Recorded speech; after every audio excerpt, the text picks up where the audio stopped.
你問我知唔知我自己喺度做乜？我淨係知道如果我想做就做得。今時今日仲有邊個講道德？就算第一次唔成功 ，so what？ 為什麼自卑？幹嘛要後悔？Yeah yeah， 就算再多挫折，我都不認失敗。拜託，不是3歲小孩，太多人想看我受害。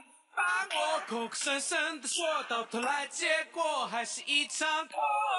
誰說我不能自己來？成功用雙手牽起來，掌握好的機會不多，這是我的秀，又幹嘛不做？為什麼自卑？幹嘛要後悔？Yeah yeah， 就算太多挫折，我都不認失敗。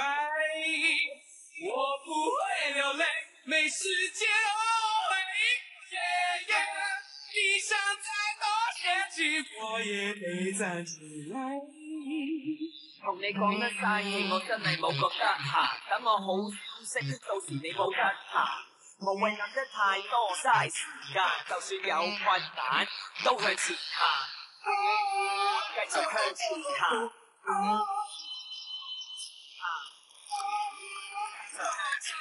就算有困難，都向前行。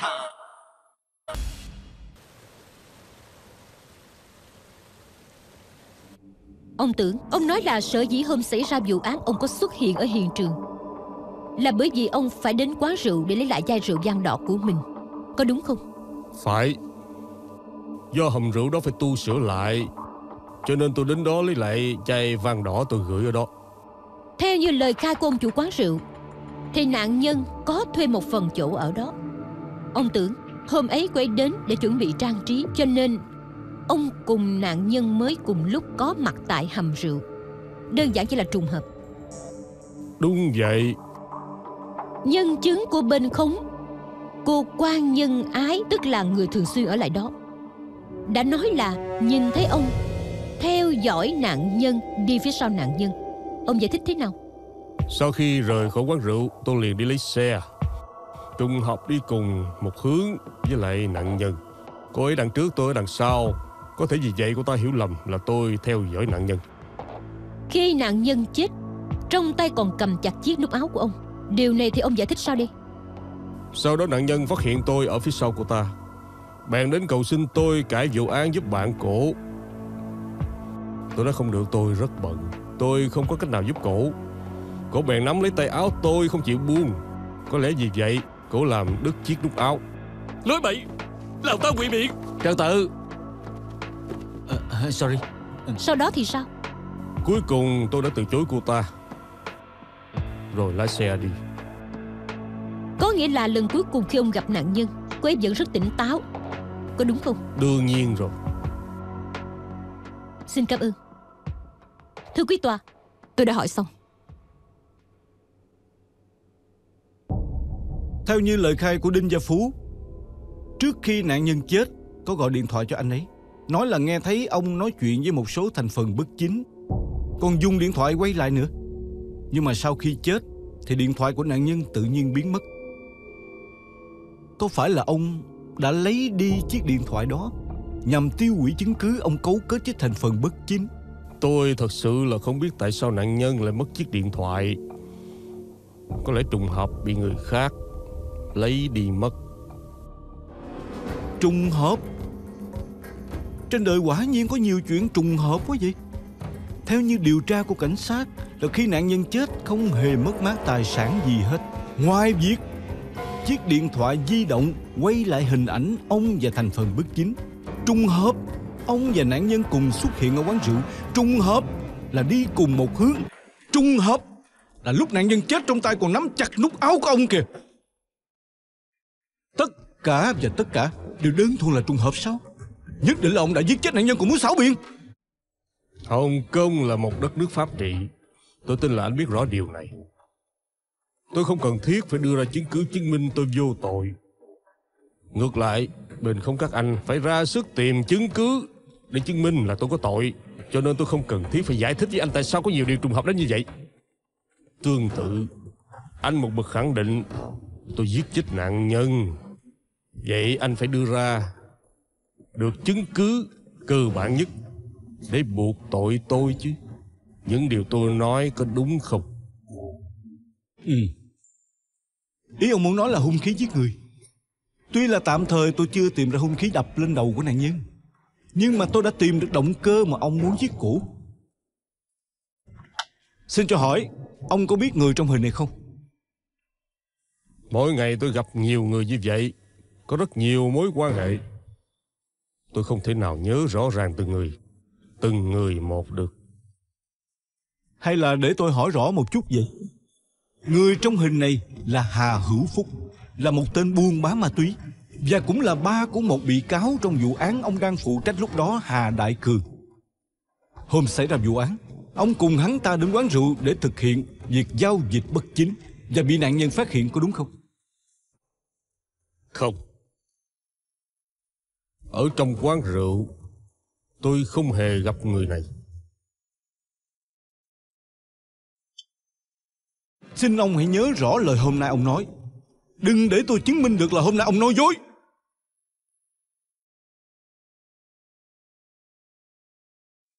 Thưa quý tòa, tôi không còn gì để hỏi.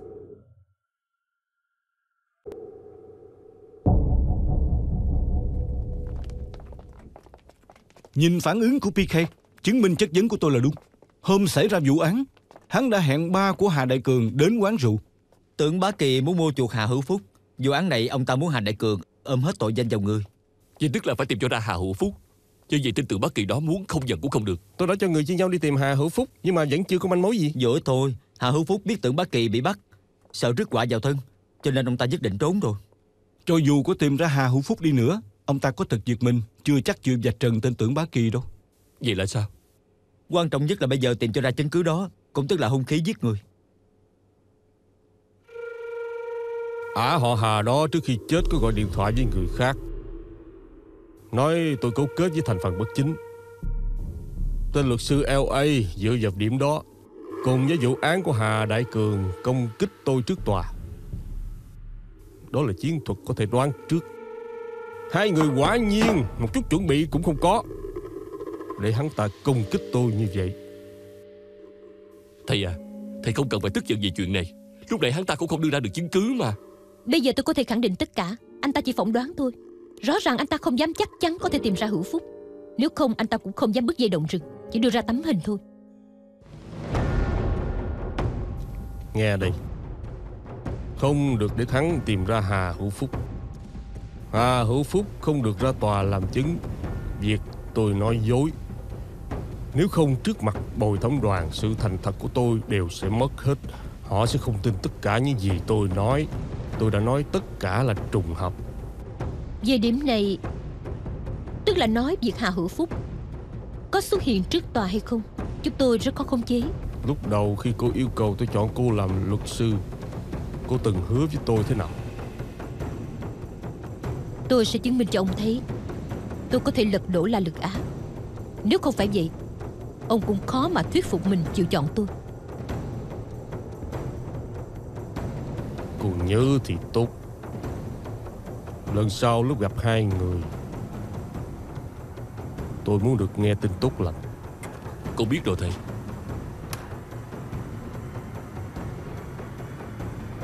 Muốn tôi dùng thứ rác rưởi này, rõ ràng là sự sỉ nhục mới là gì đó.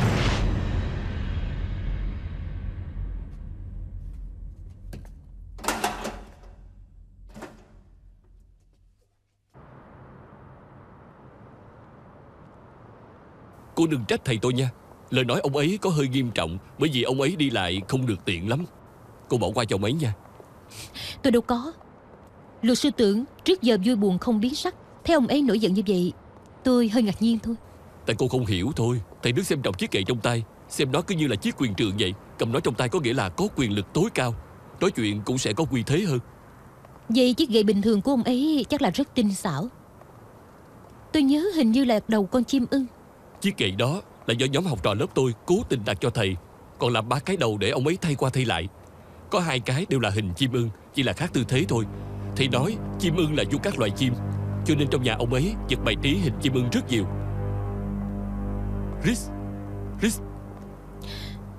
Cô nghĩ cái gì mà mất thần vậy? Tôi đang nghĩ làm sao đối phó với La Lực Á. Xe tôi ở đây, nhớ giữ liên lạc đó.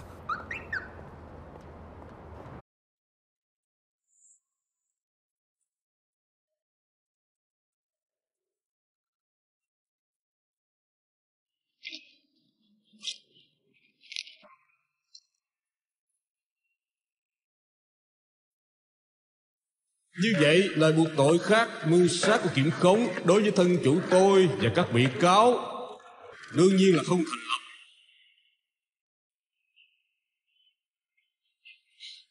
Vậy hung khí chính là... Tôi lên lầu chuẩn bị bộ âu phục cho ông chủ. Phiền luật sư Dương đợi một chút nha. Cảm ơn.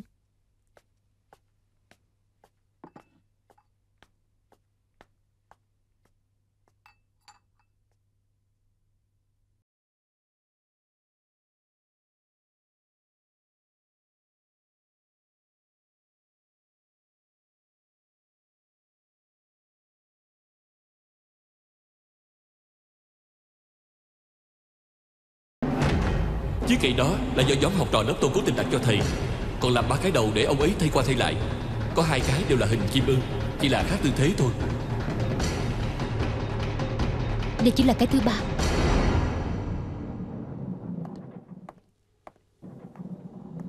Anh và Paul chẳng phải được khẳng định hiện trường không để lại dấu vết gì. Anh có biết vụ án này để thắng chỉ có một cách duy nhất là tìm ra hung khí.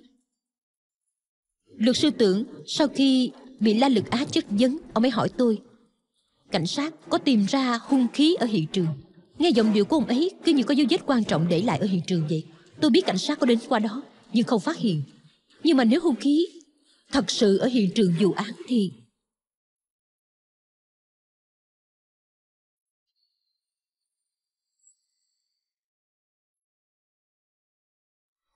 Trung tâm đang có vụ án nhờ tôi giúp đó mà.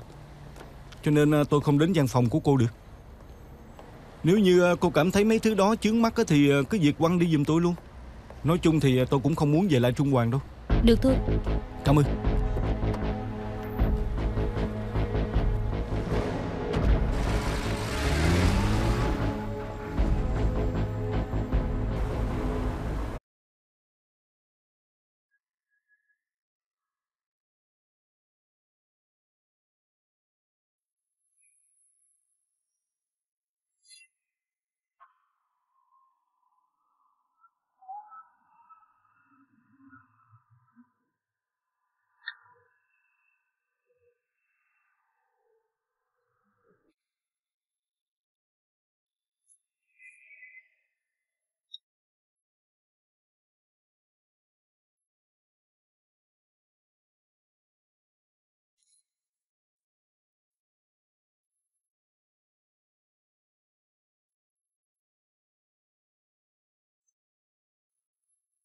Không có vấn đề gì tôi đem in trước nghe sếp. Sếp còn bản đây. Thiệt ngại quá. Sếp à, hung khí đập chết Hà Lợi Trinh đúng là ở gần hiện trường gây án. Không thể nào. Chúng tôi lục soát hết toàn bộ chỗ đó rồi. Nếu như hung khí thực sự đang ở đó, không lý nào chúng tôi không tìm thấy. Anh tin tôi đi, lần này là chắc chắn đó. Nếu chắc như vậy, anh tự đi tìm đi. Sau khi tìm thấy á, thông báo tôi biết là được rồi. Có thể đi thì tôi đã tự đi rồi. Tôi chính là sợ cũng như những vụ án lần trước rõ ràng tìm thấy mảnh thủy tinh bị dở cũng bị người ta nói tôi ngụy tạo chứng cứ. Tôi đâu chỉ có một vụ án của anh đâu. Trong tay tôi còn phải theo dõi rất nhiều vụ án nữa. Vô duyên vô cớ cho người đi tìm kiếm. Nếu không có thì làm sao chứ? Tôi làm sao trả lời với cấp trên? Sếp Dương à, tôi nghĩ sếp cũng tin Hà Lợi Trinh là bị Tưởng Bá Kỳ giết chết.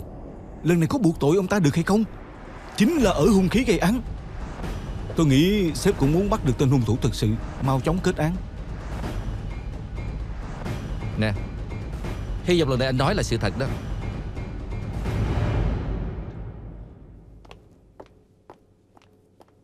Thưa quý tòa, cái đầu gậy này là do cảnh sát tìm được ở hiện trường vụ án.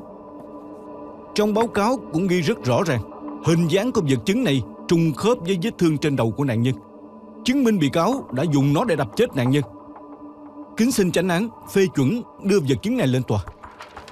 Thưa quý tòa, cái được gọi là hung khí này thật ra là luật sư La cố tình ngụy tạo hòng buộc tội thân chủ tôi. Luật sư Dương, Cô nói như vậy đối với luật sư là một chỉ trích cực kỳ nghiêm trọng. Rốt cuộc cô có chứng cứ không? Chứng cứ ở đây.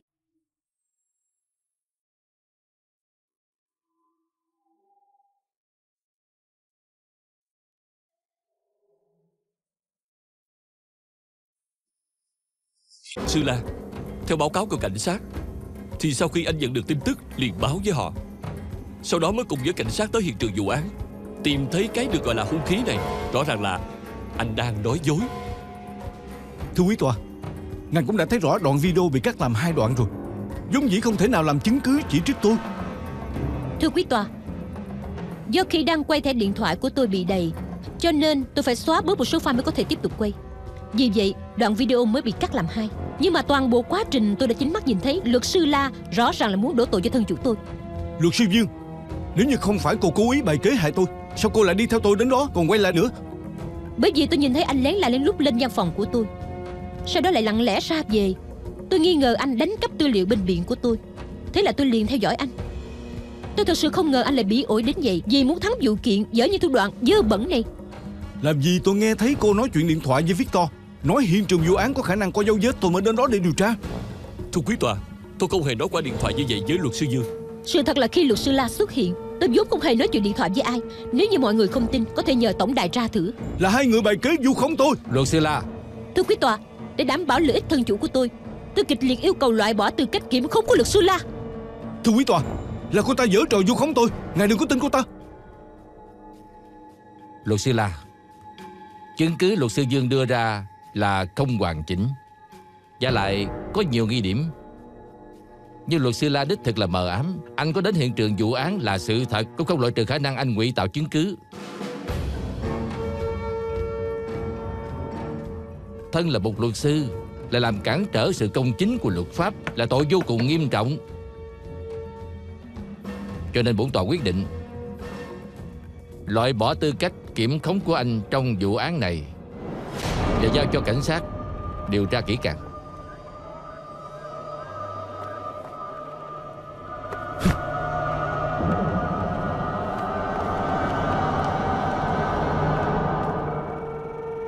Tôi đã thành công đá La Lực Á ra khỏi vụ án, và cũng đã điều tra được Hà Hữu Phúc đã rời khỏi Hồng Kông. Việc đuổi luật sư đã làm giảm uy thế của bên khống. Vụ án lần này chúng ta có thể nói là thắng chắc. Rất tốt. Làm tốt lắm đó. Cô biểu hiện tốt hơn tất cả các học trò tôi. Tôi cũng không nghĩ là đánh bại La Lực Á lại nhanh chóng như vậy. Anh ta là người tự phụ đến vậy. Lần này thua trong tay một phụ nữ như tôi nghĩ đây nhất định là lần tệ hại nhất trong đời của anh ta. Tôi thật sự hối hận đã không ghi hình lại bộ dạng của anh ta ở trước tòa lúc phát hiện bị tôi chơi xỏ.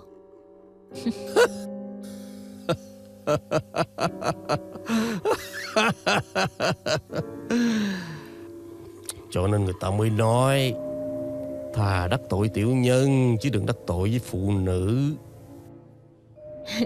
Nhưng mà luật sư Tưởng, chúng ta đừng nên vui mừng quá sớm. Bởi vì tôi rất rõ con người La Lực Á, anh ta không dễ dàng từ bỏ vậy đâu. Tuy lần này bị tôi đá khỏi vụ án, nhưng anh ta nhất định tiếp tục bám theo chúng ta không tha. Tôi nghĩ anh ta cũng không còn cơ hội nữa đâu. Nói vậy cũng không phải. Ví dụ như hung khí chí mạng đó, ông có dám chắc chắn 100% La Lực Á sẽ tìm không ra không? Luật sư Tưởng à, anh ta không phải là tên ngốc. Nếu như chúng ta đã tính thì phải tính cho tới cùng. Lần này tôi quyết không để bản thân phải thua, đặc biệt là không thể thua anh ta được. Chris, cô là luật sư, nhất định cô hiểu tại sao khi ra tòa chúng ta lại phải đội tóc giả. Chúng ta đội nó lên tức là che cả bầu trời trên đầu chúng ta, cho lương tâm của chúng ta một nơi ẩn náu. Bất luận là thị phi trắng đen, tất cả phải vì giành lấy lợi ích lớn nhất cho thân chủ chúng ta. Điều này chỉ có tôi và cô là hiểu rõ nhất. Lũ cảnh sát kia làm sao mà nghĩ ra được.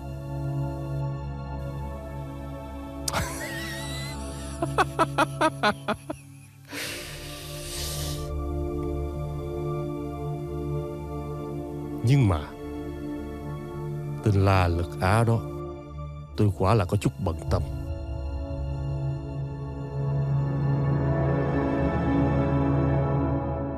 Luật sư tự muốn cô lấy vài vật dụng hàng ngày cho ông ấy. Làm phiền cô luật sư đợi tôi một chút nha.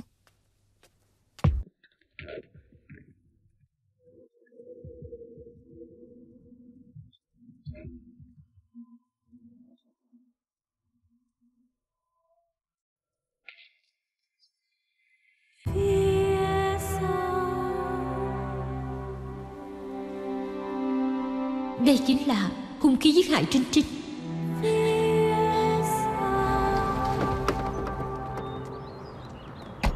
Lần này hy vọng là chính xác đó. Tôi không muốn là giống như lần trước nữa. Sếp Dương, tuy là tin nhắn gửi đến dấu số, nhưng tin nhắn đó lại ghi rất rõ ràng, chắc là chính xác. Có chuyện gì vậy sếp? Đây là lệnh khám của tòa án, cho chúng tôi vào kiểm tra nhà. Mở cửa đi. Dạ. Sếp Dương, chính là bộ tóc giả này.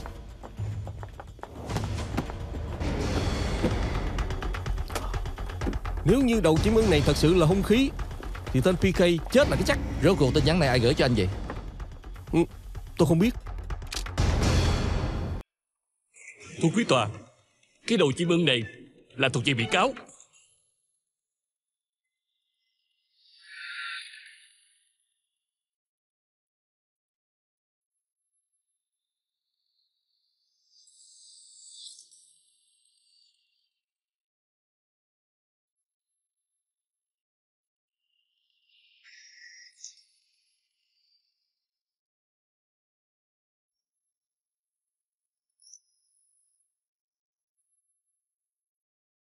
Xin hỏi phán quyết của bồi thẩm đoàn đối với việc Tưởng Bách Kỳ mưu sát nạn nhân Hà Lợi Trinh, tội danh có thành lập không?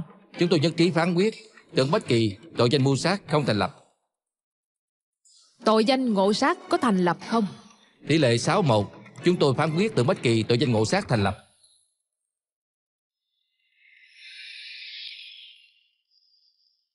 Tôi muốn kháng án. Lập tức xin cho tôi được kháng án.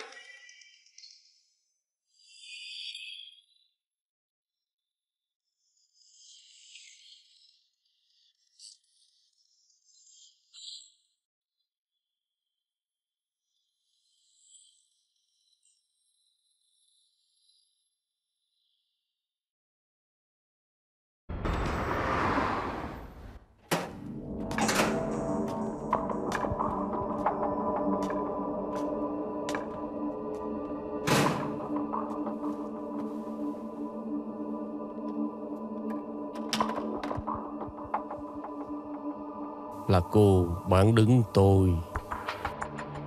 Chánh án phán ông 20 năm tù là hời cho ông quá rồi. Tôi hận không thể khiến ông ngồi tù suốt đời. Là cô báo với cảnh sát. Xem bộ dạng ngạc nhiên của ông kìa.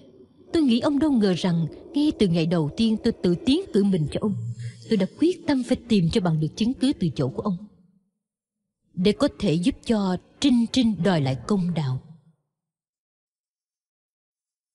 Cô dù không La Lực Á cũng là để lấy được sự tín nhiệm của tôi. Nhưng mà bây giờ cô bán đứng thân chủ của mình. Thử hỏi sau này còn ai dám mời cô cải án chứ? Cô không còn chỗ đứng trong ngành này nữa. Tiền đồ của cô coi như là hủy bỏ. Cô vất vả học hành bao năm nay, từ thâm thủy bộ chuyển đến Trung Hoàng, cuối cùng vì một Hà Lợi Trinh. Công nghĩa, công chính trong mắt của ông, mãi mãi ông cũng không bao giờ hiểu được.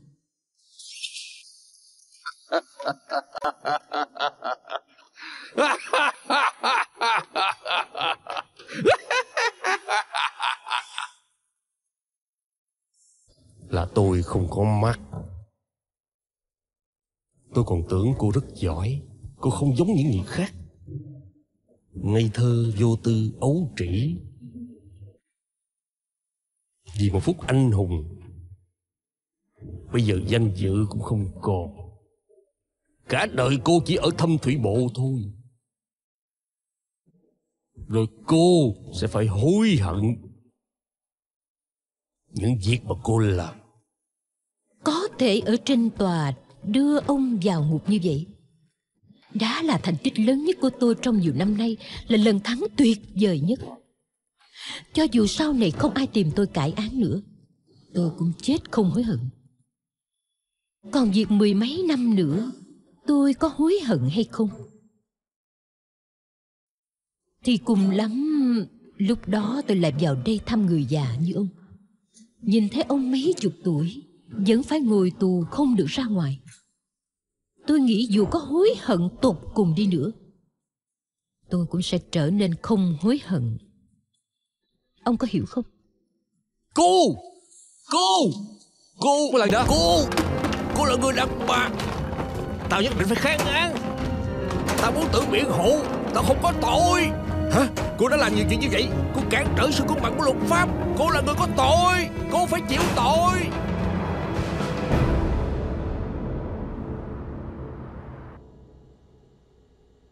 Có tội phải chịu.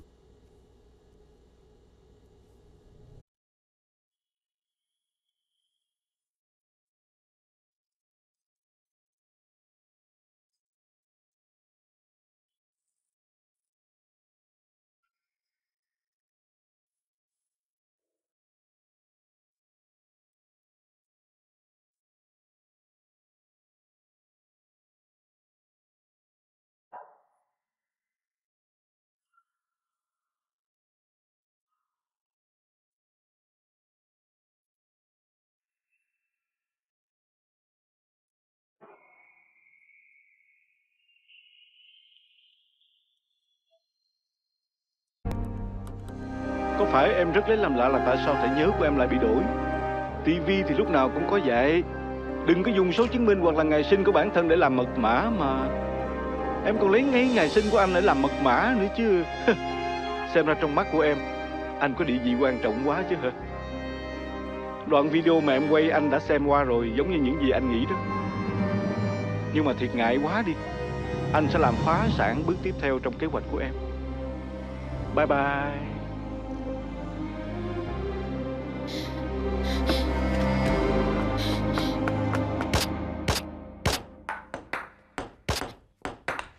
La Lực Á, anh có quá đáng không? Anh quả nhiên dám vào văn phòng mở két sắt của tôi, còn lấy đi thẻ nhớ của tôi nữa. Vậy còn em, vì báo thù cho Hà Lợi Trinh, tiếp cận tên PK để làm nội gián, vu khống anh, ngụy tạo chứng cứ để lấy lòng tin của hắn, vậy không quá đáng hay sao? Bây giờ thì em đã đưa hắn vào ngục, đâu cần phải diễn với anh nữa. Phải, là em muốn báo thù cho Trinh Trinh, vì cái chết của cô khiến cho em rất áy náy. Tại sao? Cô ấy mặc dù cuộc sống rất khó khăn, nhưng cô biết cái gì là công lý, muốn tố cáo tên Tưởng Bá Kỳ làm chuyện phạm pháp. Nhưng em thân là một luật sư, là vì danh vì lợi, ô hợp với ông ta. Anh còn tưởng đâu là em đơn thuần chỉ vì tình bạn với Trinh Trinh. Thì ra là lương tâm hổ thẹn. Nhưng mà lần này thực sự em làm rất quá đáng. Tuy là lần này em đã thành công đưa Tưởng Bá Kỳ vào ngục, nhưng em vu khống anh, ngụy tạo chứng cứ là em không đúng. Thật ra người ngăn cản pháp luật công chính là em. Chuyện này em sẽ chịu trách nhiệm, trả lại cho anh sự trong sạch. Anh biết. Đoạn video mà em tự quay là muốn đợi đến khi đưa được Tưởng Bá Kỳ vào ngục, em sẽ lấy đi tự thú chứ gì. Anh biết kế hoạch của em từ khi nào? Thì là lúc em dụ anh đến văn phòng của em, cố tình cho anh nghe thấy em như là đang nói điện thoại với Victor vậy đó. Anh nhìn thấy trên bàn có chiếc đèn mà em tặng cho Trinh Trinh. Anh liền biết là không tuyệt tình như mọi người đã nghĩ đâu. Xuống tới dưới văn phòng, phát hiện em đúng là theo dõi anh càng khẳng định là em có mục đích. Khi đến hiện trường, anh phát hiện em lén la lén lút ghi hình việc anh đào hung khí. Anh bắt đầu đoán được là em muốn vu khống anh, ngụy tạo chứng cứ để lấy được sự tín nhiệm của Tưởng Bá Kỳ. Cho nên anh tương kế tụ kế, phối hợp với em, cho em ghi hình việc anh đào hung khí, sau đó là chôn nó xuống lại.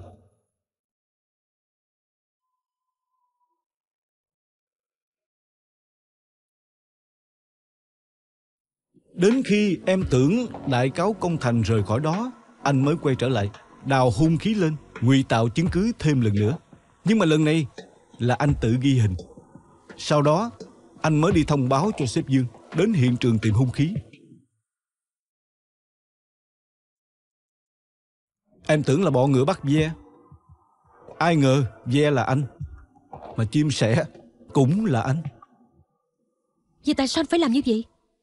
Tại sao anh phải quay lại đoạn video anh ngụy tạo chứng cứ để đổi cái của em? Vì anh muốn nhanh hơn em một bước, thừa nhận anh là người duy nhất ngụy tạo chứng cứ, ngăn cản sự công chính của pháp luật.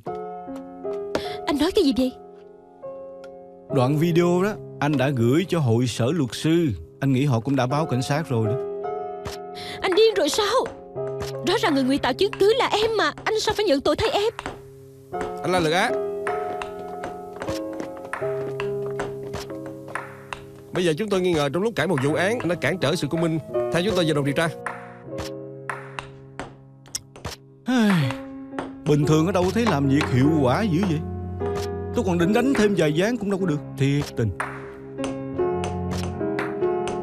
À phải rồi, lát nữa em về đó, nhớ đóng cửa giùm anh nha. Hả?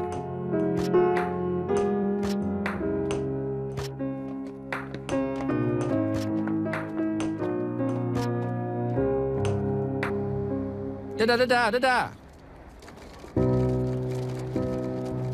Chà, sao đông đủ dữ vậy? Phải đó, tôi cố tình gọi họ đến đưa anh đó mà. Sao? Bộ tôi đi mà không về nữa sao? Anh họ. Ê, thì sao mấy cái tốt em không chịu làm vậy hả? Mấy cái này á em nên để dành cho cô Mỹ hay là các nữ láng giềng xinh đẹp đi chứ. Ê. Yên tâm đi, sau này chúng tôi sẽ thay phiên mua bánh trứng và rượu rắn vào thăm anh. Luật sư La, chúng tôi sẽ đợi anh trở ra. La Lực Á, em không để cho anh ngồi tù đâu. Sếp Tất, tôi mới chính là người cản trở sự công bằng của luật pháp, không liên quan đến ấy đâu. Cho hai người chút thời gian đó. Lên xe.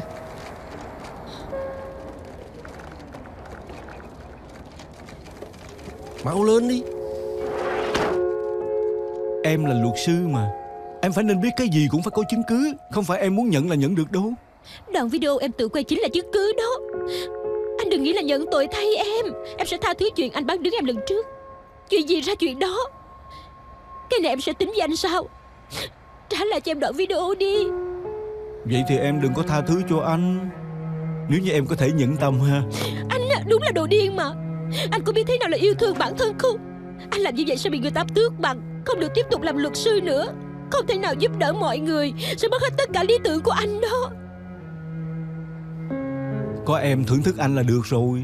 Anh không có tiền đồ, em có là được rồi. 7 năm trước anh đã làm rất nhiều chuyện không có lương tâm. Trời mưa đi đường anh cũng sợ bị sấm sét đánh.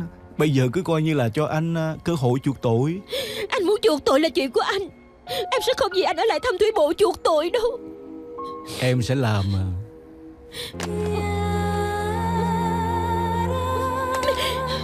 Anh tưởng anh là ai vậy? Em và anh đã chia tay rồi, em mặc kệ anh. Anh cũng đừng quan tâm em có được không? Em không để anh làm vậy đâu. Nè, cô tưởng là đang diễn tuồng Lương Trúc hả? Tam Lý Định cũng bị hát thành Thập Lý Định rồi đó. Ê, phụ nữ làm vậy đó, chuyện nhỏ xé to. Nè, cho cô ấy xuống đi.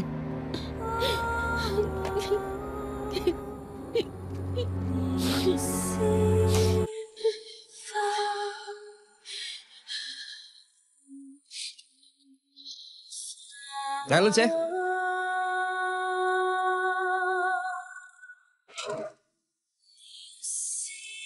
Bye bye luật sư La. Bye bye luật sư La, bảo trọng nha. Bảo trọng nha.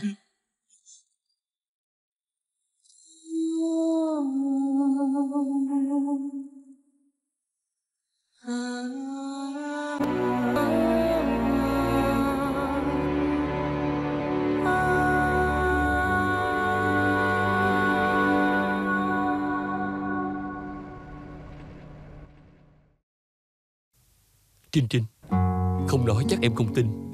Mấy hôm trước anh còn nói với ba má em đang chuẩn bị mở tiệm ăn Pháp, còn lấy thực đơn mà em thiết kế cho họ xem. Ba má rất là vui, còn nói là phải tới thưởng thức nữa. Hôm nay anh cố tình mang mấy món trong thực đơn của em đến cho em thưởng thức. Em cho chút ý kiến đi. Mình cũng từng thử qua rồi, thật sự là rất ngon. Bạn yên tâm đi, có cậu Đinh trong trường tiệm người tình Paris của bạn nhất định sẽ kinh doanh rất tốt. Bạn không phải lo lắng đâu. Cô không cần lo lắng mới lạ đó. Đến lúc đó tiệm nhất định sẽ thu hút rất nhiều cô gái xinh đẹp đến. Hả? Cậu ta còn không tạo phản. Nhưng mà người đẹp chân dài cô yên tâm đi. Còn nói cái gì? Trong chừng tôi, trong gái thì có. Hả? Dạ, bác trai bác gái. Ba má, sao hai người lại tới đây? Con chẳng phải đã nói muốn bà má tới đây dùng từ món ăn Pháp của Trinh Trinh hay sao chứ? Người ta nói sống tốt không bằng chết tốt. Sau chuyện cô Hạ, tôi mới biết cái gì gọi là cuộc sống vô thường. Suốt đời cô Hạ chịu nhiều cực khổ, khó khăn lắm mới dành dụm được tiền để đổi nghề. Còn thằng con trai ngốc của tôi còn nói sẽ tận tâm tận lực vì cô, sống với cô trọn đời trọn kiếp. Thì đã làm sao? Ông trời muốn lấy mạng cô liền lấy mạng cô. Cô có xinh đẹp thế nào, yêu nó tới thế nào cũng vô ích. Phú à, bác còn nói là ông ta đã quyết định trích ra 10% lợi nhuận của nhà hàng đóng góp cho trung tâm luật và tiệm ăn này đó. Thật sao? Nè, quyên góp là quyên góp, chứ không phải không quản. Con biết đó, tiền ba kiếm ra là mồ hôi nước mắt. Nếu con làm công tốt, ba sẽ quyên cho người khác. Cảm ơn ba.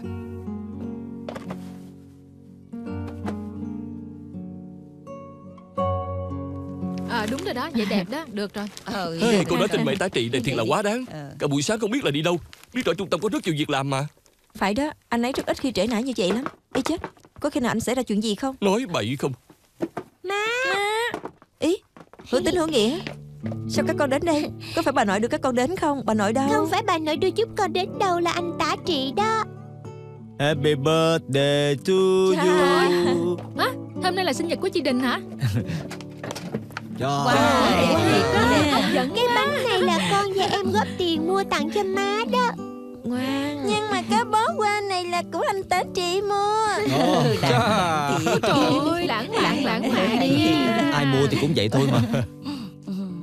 Anh tá trị còn mua vé chương trình Chủ đề Lạc Viên, nói là mời chúng ta đi chơi nữa. Vậy không được. Cô không muốn đi cùng với chúng tôi sao? Có mua cũng là tôi mua chứ. Gần đây anh thường giúp tôi ôn tập học luật. Tôi phải cảm ơn anh nhiều chứ. Tốt quá, anh tá trị, cả nhà chúng ta có thể cùng nhau đi rồi. Cái gì? Cả nhà? Là anh tá trị nói phải nói như vậy. Cái cậu này, cái không biết cùng dám gạt ha. Cậu làm người một dạng với người ta từ lúc nào vậy? Nè. Thật ra thì mọi người đều góp sức về trung tâm, cho nên mọi người đều là người một nhà cả. Có đúng không? Một nhà. Xin chào tất cả mọi người. Cha có bánh ăn hả? Tôi thích ăn nhất là bánh trái cây đó. Tôi thích ăn lắm. Tôi cũng rất thích người khác quyên tiền nữa. Mày tá trị đưa tiền. Lại là tôi. Cậu nhiều tiền mà.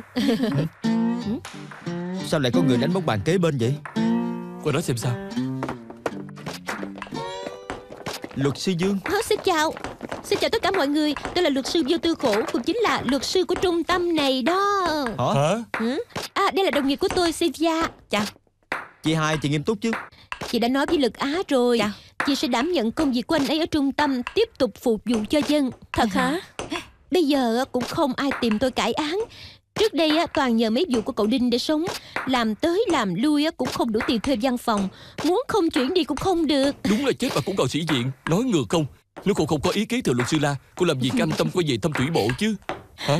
Nè, cái văn phòng này của anh đó hả? Vừa nghèo nàn vừa dơ giấy, dọn 3 ngày 3 đêm cũng chưa xong nữa. Con gái con lên tiếng là được rồi. Điềm nguyên phụ một tài.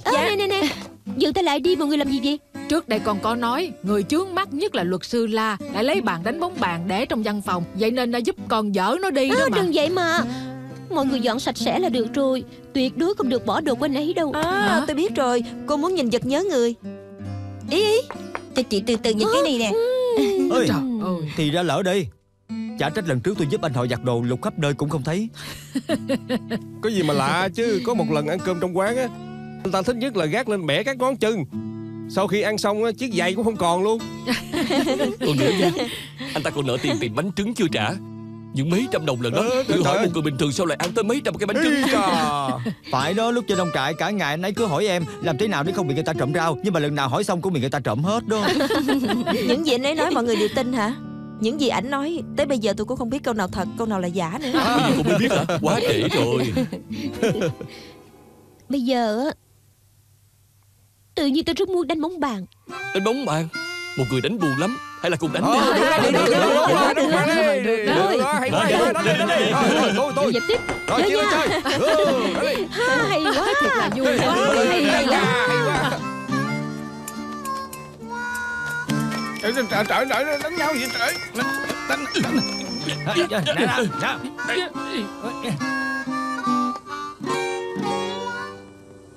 Đại cục đã định, anh thua rồi. Hôm nay không được ăn cam. Đâu có cần. Là ván cuối cùng, thua rồi cũng không được kiện ha. Ok.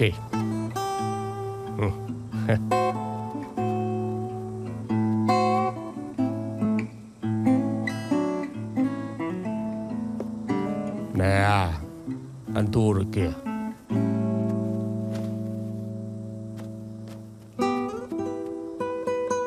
Là Lương Á, anh biết quy định rồi chứ? Biết rồi sếp, không được đến gần chứ gì. Em đến rồi hả? Chơi cờ bi hả? Ai thắng vậy?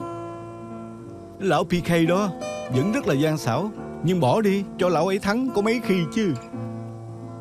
Có người chơi cờ bi với anh là tốt rồi. Ở đây đâu có chơi nông trại đâu. Sao lại không? Ngày nào anh cũng nhổ cỏ trồng cây bên núi.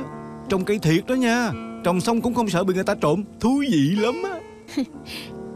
2 năm thôi mà. Trừ đi các ngày phép thì còn 5 rưỡi thôi. Nhanh chóng trở ra thôi. Sao vậy? Nhớ anh hả?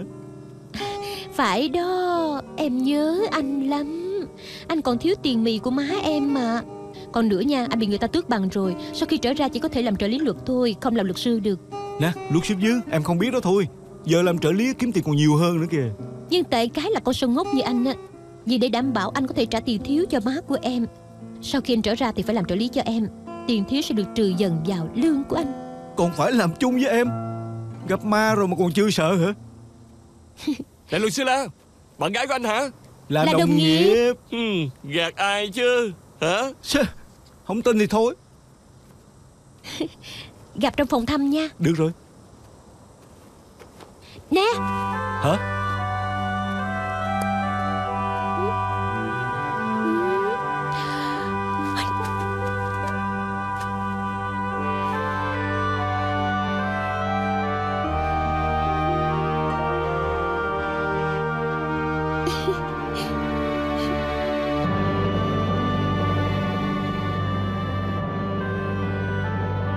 Nữa hả? Đồ ngốc, cả hai đều là người lớn hết rồi mà.13岁小孩太多人想看我受害，把我口口声声的说，到头来结果还是一场空。谁说我不能自己来？这我用双手捡起来，掌握好的机会不多，这是我的秀，又干嘛不做？为什么自卑？干嘛要？